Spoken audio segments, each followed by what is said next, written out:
Police की custody में मौजूद एक लड़का लगभग 56 घंटे से बंद था एक सलाखों के पीछे एक कमरे के अंदर।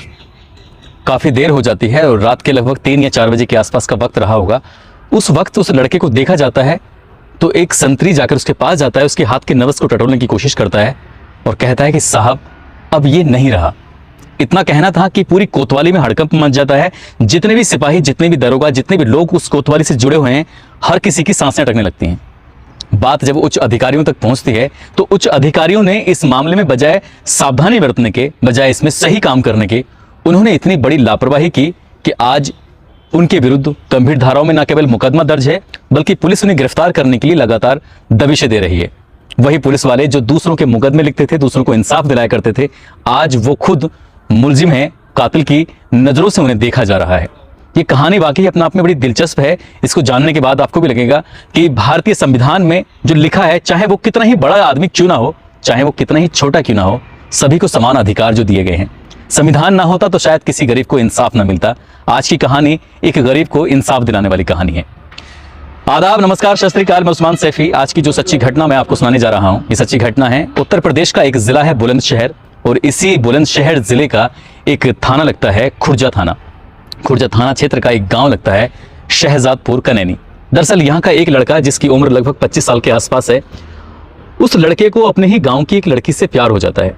प्यार भी कुछ इस कदर कि वो उसकी हर छोटी बड़ी ज़रूरतों का ख्याल रखता था, उसके बिना जीने की कल्पना भी नहीं कर सकता था। बात कुछ ऐसी थी कि लड़की की बस 2 दिन के बाद बारात आने वाली है। लड़की अपने प्रेमी से कहती है कि मैं तुम्हारे बिना रह नहीं पाऊंगी, मुझे किसी और की ज़िंदगी में जाना ही नहीं है, तुमसे प्यार करती हूँ, तुम्हारे साथ ही पूरी ज़िंदगी बितानी है। यानी कि 2 दिन बाद बारात आ रही है। लड़का उस घर के अंदर परिवार के सदस्य की तरह घर में आता है, जाता है, घर की हर छोटी बड़ी ज़रूरतों का ख्याल भी रखता था। और वो लड़की और लड़का एक दूसरे को प्यार करते थे, लेकिन घर वाले इस रिश्ते से, इस बात से पूरी तरह से अनजान थे। और लड़के ने एक ऐसा फैसला लिया जो शायद उसको नहीं लेना चाहिए था।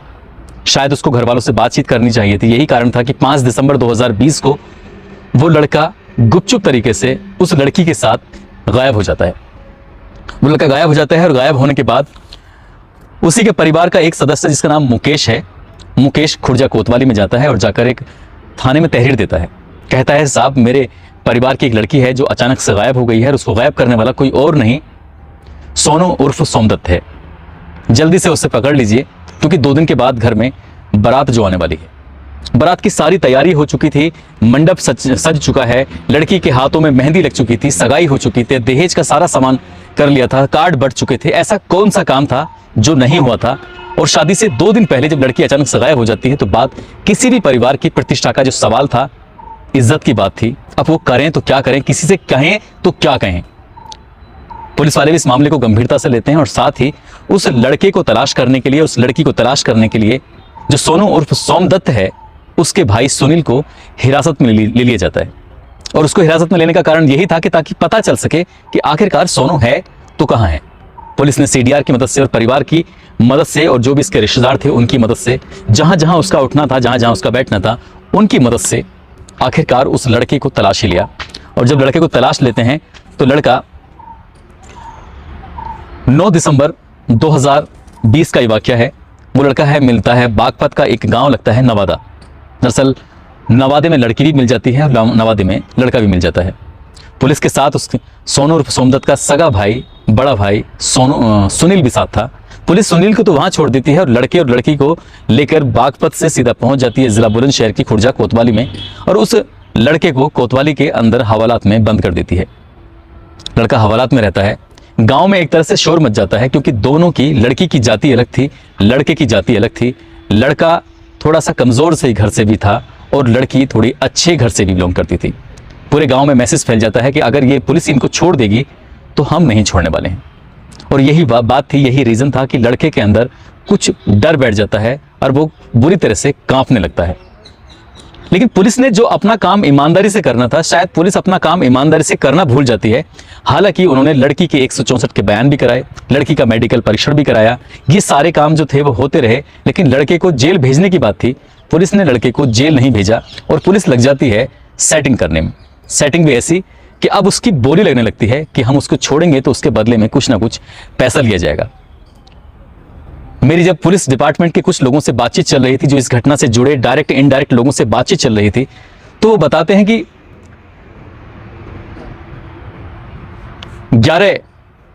11 दिसंबर की रात का ये वाकया है, जब इंस्पेक्टर कहता है कि क्या करना है, इसको छोड़ना है कि रखना है, क्या करना है।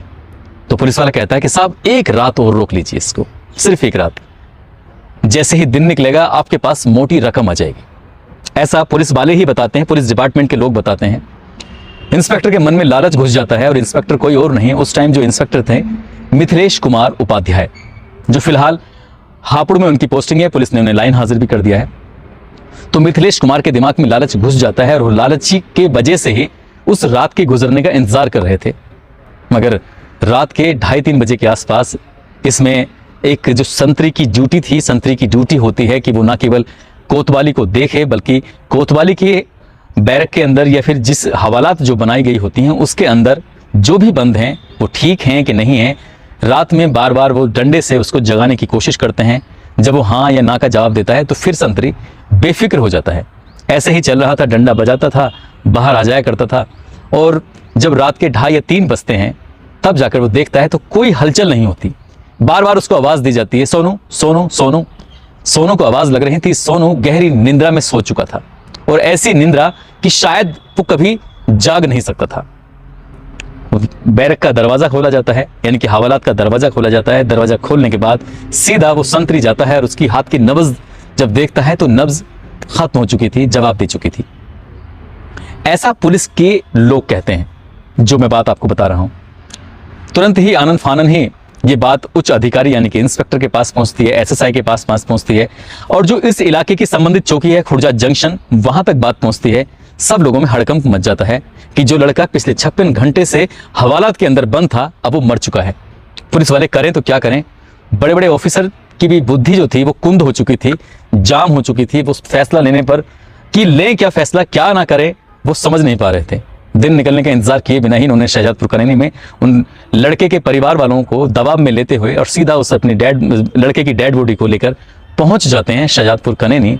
और जो एक हिंदू रीति रिवाज के हिसाब से किसी भी व्यक्ति का अंतिम संस्कार होता है तो उसे बाकायदा अर्थी पर बिठा कर लिटा कर लेके जाया जाता है। अर्थी पर लिटाने की भी और बहुत सारी फॉर्मेलिटीज होती हैं, तमाम तरह की उस पर सामग्री भी डाली जाती हैं, बहुत सारी चीज़ें होती हैं। मगर वो सीधा जाता है, ना माँ बाप के पास जाता है, ना परिवार के लोगों के पास जाता है। कोतवाली से निकलते ही पहुंच जाता है शहजादपुर कनैनी के शमशान घाट पर, जहां पर उसका अंतिम संस्कार किया गया था। पहले से ही कुछ दबंग लोगों ने, पहले से ही गांव के जिम्मेदार लोगों ने उसकी अर्थी बनाई हुई थी, और अर्थी भी ऐसी चलती फिरती बनाई हुई थी। और उसके बाद पुलिस की मौजूदगी में पुलिस खुद अपने हाथों से परिवार को साथ लेकर, दबाव में लेकर उसका अंतिम संस्कार करा देती है।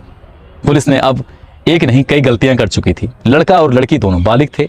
अगर बालिग थे तो शायद उनको भारतीय संविधान के हिसाब से साथ रहने की पूरी आज़ादी थी, लेकिन पुलिस ने उन दोनों की मर्जी को जानने की कोशिश ही नहीं की। उन्होंने देखा कि एक लड़का जो कमज़ोर घर से है और लड़की एक दबंग घर से है, इसलिए उन्होंने दबंग लोगों का साथ देने की कोशिश की। साथ ही बताया ये भी जाता है कि पैसे भी कुछ मोटे ही पहुंच रहे थे, इसलिए पुलिस अपना काम ईमानदारी से नहीं कर रही थी। कहते हैं कि मुंह खाए और आंख शर्माए, ऐसे ही आंख शर्मा रही थी, मुंह ने खा चुका था। उधर डेड बॉडी जल जाती है।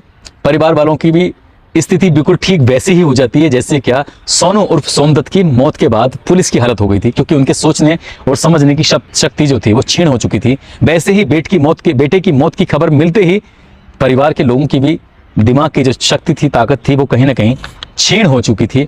और 12 की सुबह लगभग 5 बजे के आसपास शहजादपुर कनैनी में सोनू उर्फ सोमदत्त का चैप्टर हमेशा हमेशा के लिए पुलिस मान रही थी खत्म हो चुका है। लेकिन ये चैप्टर खत्म नहीं होता, बल्कि चैप्टर की शुरुआत अब यहां से होती है। परिवार के लोग 13 दिसंबर को सीधा पहुंच जाते हैं एसएसपी बुलंदशहर के पास, और एसएसपी से जाकर कहते हैं कि साहब हमारे बेटे की पुलिस ने रात पीट कर हत्या कर दी है।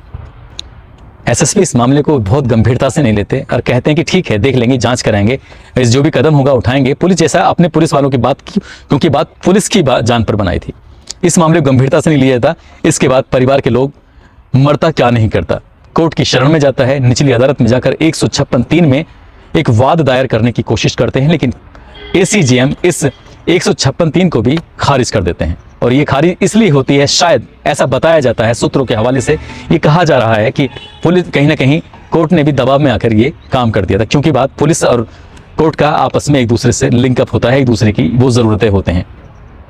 फिर मामला ये ठंडे बस्ते में चला जाता है। हल्की फुल्की अखबारों में खबर छपती है कि एक लड़के की कस्टडी में मौत हो जाती है, सोशल मीडिया पर खबर आने लगती है, पुलिस को थोड़ा बहुत घेरा जाता है।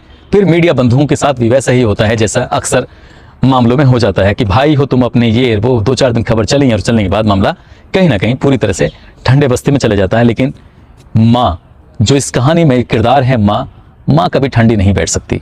उसका जो बेटा गया था, उसके जो लाल उसके गोद में जो उसने कई साल तक पाला है, पेट में 9 महीने तक रखा है, आखिरकार वो अपने बेटे को कैसे भूल सकती थी। माँ ने एक वकील का सहारा लिया, भानु प्रकाश एडवोकेट का, और सही सीधा उन्होंने हाई कोर्ट की शरण लेती हैं। शरण लेने के बाद वहां से एक आदेश होता है कि इस मामले की जांच करिए, और जांच दी जाती है ACGM फर्स्ट को, जो बुलंदशहर के हैं। और वो जब इसकी जांच करते हैं तो पाया जाता है कि पुलिस कस्टडी में इस लड़के की मौत हुई है। एक वीडियो जो 36 सेकंड का है वो तेजी से वायरल होता है, और वो वीडियो कभी और का नहीं है, वो वीडियो है अंतिम संस्कार के दौरान का। एक व्यक्ति जो वीडियो बनाता हुआ सीधा लेके जाता है इधर उधर, और जाकर देखता है तो जो लड़का है उसकी हालत कुछ टेढ़ी मेढ़ी हालत में पड़ा हुआ है, एक ऐसे ही लावारिस जैसी स्थिति में। पास में ही चिता है, आसपास पुलिस घूमती हुई दिखाई दे रही है, आसपास गांव के दबंग जिम्मेदार लोग भी दिखाई दे रहे हैं, जिनको देखकर लगता है कि शायद सब कुछ प्लानिंग के साथ हुआ था और उस लड़के की चिता में बहुत जल्दी ही आनन फानन आग लगा दी गई। मीडिया हालांकि पहुंचती है, तब तक वहां लाश की राख बन चुकी थी। मामला कोर्ट में पहुंच जाता है, हाई कोर्ट में। ACGM फर्स्ट जब इसकी जांच करते हैं तो पुलिस कस्टडी में मौत की बात सामने आती है, और उसके बाद फिर ये मामला कहीं ना कहीं फिर ठंडे बस्ते में चला जाता है। हालांकि खुर्जा SDM लबी त्रिपाठी भी इस मामले में जांच करती हैं, लेकिन कहते हैं कि वो भी जांच में लीपापोती करके कहीं ना कहीं पुलिस वालों को बचाने में ही लगी हुई थी। मगर होनी को यह कहते हैं कि जो ऊपर वाला लिख देता है अपनी कलम से, उसे कोई मिटा नहीं सकता, क्योंकि लिखा कुछ और ही था। अब ये मामला जब कोर्ट में जाता है, एक बार फिर हाई कोर्ट इस मामले को बड़ी गंभीरता से लेता है, और हाई कोर्ट गंभीरता से लेते हुए अतिरिक्त मुख्य सचिव उत्तर प्रदेश सरकार को व्यक्तिगत रूप से तलब करता है, कहता है कि आइए कोर्ट में हाजिर होइए, इस बात का जवाब दीजिए। हम आपसे जवाब चाहते हैं कि सोनू और सोमदत्त के मामले में आपकी पुलिस क्या कार्रवाई कर रही है। उसके बाद कहीं ना कहीं पुलिस की नींद टूटती है, जब लगता है कि बड़े बड़े अधिकारी इस मामले में, उत्तर प्रदेश की जो शीर्ष लेवल पे बैठे हुए अधिकारी हैं, उनकी गर्दन भी कहीं ना कहीं फंसने वाली है, वो भी कहीं ना कहीं परेशान होने वाले हैं। तब उसके बाद 25 मार्च 2022 को एक आदेश किया जाता है, और आदेश होता है मुकदमा दर्ज करने का। इस लड़के की मां, यानी सोनू उर्फ सोमदत्त की मां सुरेश देवी, फिर कोतवाली में एक एप्लीकेशन लेके पहुंचती हैं, और उस एप्लीकेशन पे फिर मुकदमा लिखा जाता है। वो भी हल्की फुल्की धाराओं में नहीं था, ऐसी धाराओं में कि अच्छे अच्छे के पसीने छूट जाएं। धाराएं थी धारा IPC की 302, 201, 342, 218, 120B। इन धाराओं में मुकदमा दर्ज होता है खुर्जा कोतवाली के उस टाइम के जो इंस्पेक्टर रहे थे मिथिलेश कुमार उपाध्याय, जंक्शन चौकी इंचार्ज बहादुर सिंह, जो आज भी शायद किसी न किसी चौकी के इंचार्ज हैं, SI राम सेवक। जब राम सेवक को पता था कि कुछ ना कुछ कांड आगे भविष्य में होने वाला है, अभी उनके कई साल बचे थे रिटायरमेंट होने में, उन्होंने सोचा कि जान बचानी है तो रिटायरमेंट लेके यहाँ से भागने में ही फायदा है। उन्होंने भागने की कोशिश की। अब वो भाग पाएंगे नहीं भाग पाएंगे रिटायरमेंट के बाद, ये भी अभी भविष्य के घर में छिपा हुआ है। लेकिन परिवार के 8 लोगों को नामजद करते हुए अनिल चौधरी, जगदीश चौधरी, विनीत चौधरी, मनीष उर्फ बैंगन, राजीव, सत्य प्रकाश, मुकेश, इन लोगों को भी निशाना बनाया गया, और इन लोगों के खिलाफ भी मुकदमा दर्ज किया गया। नहीं कि एक इंस्पेक्टर, 2 सब इंस्पेक्टर और 8 लोग परिवार के। हाईकोर्ट से अपील करते हैं भानु प्रकाश, जो इस लड़के के, इस परिवार के एडवोकेट हैं। वो कहते हैं कि इस घटना में जो 2 जीप गई थी, पुलिस वाले भी गए थे और भी कई लोग शामिल थे, इसकी जांच करिए कितने लोग इसमें शामिल हैं। उन्हें पुलिस जो कहानी बना रही है कि उसने अपने ही नेकर के अंदर जो नाड़ा होता है, उस नाड़े से उसने अपने खुदकुशी की है, आत्महत्या की है। ये अधिकारी लोग कहते हैं कि आत्महत्या नहीं, मतलब ये एडवोकेट और परिवार के लोग कहते हैं कि आत्महत्या नहीं की है, बल्कि रातों रात इस लड़के को उस लड़की के परिवार वालों को दे दिया गया था और उन्हें मार पीट कर उसकी हत्या कर दी। तमाम तरह की अलग अलग कहानियां बन रही हैं इस घटना में। हालांकि इस मामले की जांच CBCID के माध्यम से भी कराने की बात की जा रही है। इस मामले की जांच क्राइम ब्रांच बुलंदशहर की टीम भी करने की बात कर रही है, और इसमें खुर्जा इंस्पेक्टर जो वर्तमान में है नीरज कुमार सिंह, वो भी, और संसार सिंह DSP, ये ऐसे बड़े अधिकारी इस मामले की जांच कर रहे हैं।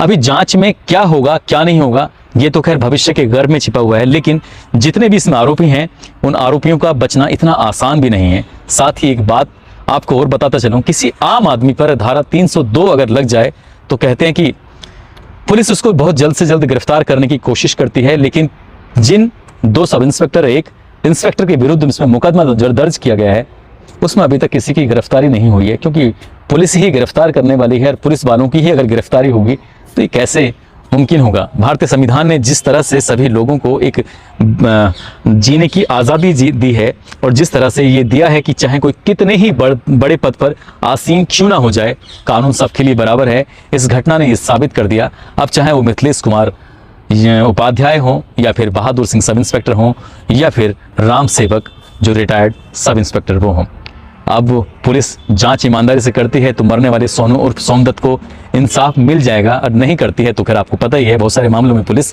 कैसे कैसे काम करती है। उस लड़की की बात करें तो लड़की अब अपने गांव में नहीं है, परिवार के साथ नहीं है, बल्कि रिश्तेदारों के साथ है। उसकी शादी जो होनी थी 2 दिन के बाद वो नहीं हुई थी, और वो कार्ड या जो भी शादी की तैयारी थी वो धरी की धरी रह जाती हैं। दोस्तों, इस कहानी को, इस किस्से को सुनाने का उद्देश्य किसी को परेशान करना नहीं है, किसी का दिल दुखाना नहीं है, बल्कि आपको जागरूक करना है, आपको सचेत करना है। आप जहां भी रहें अपना ख्याल रखें, सुरक्षित रहें। जय हिंद, जय भारत।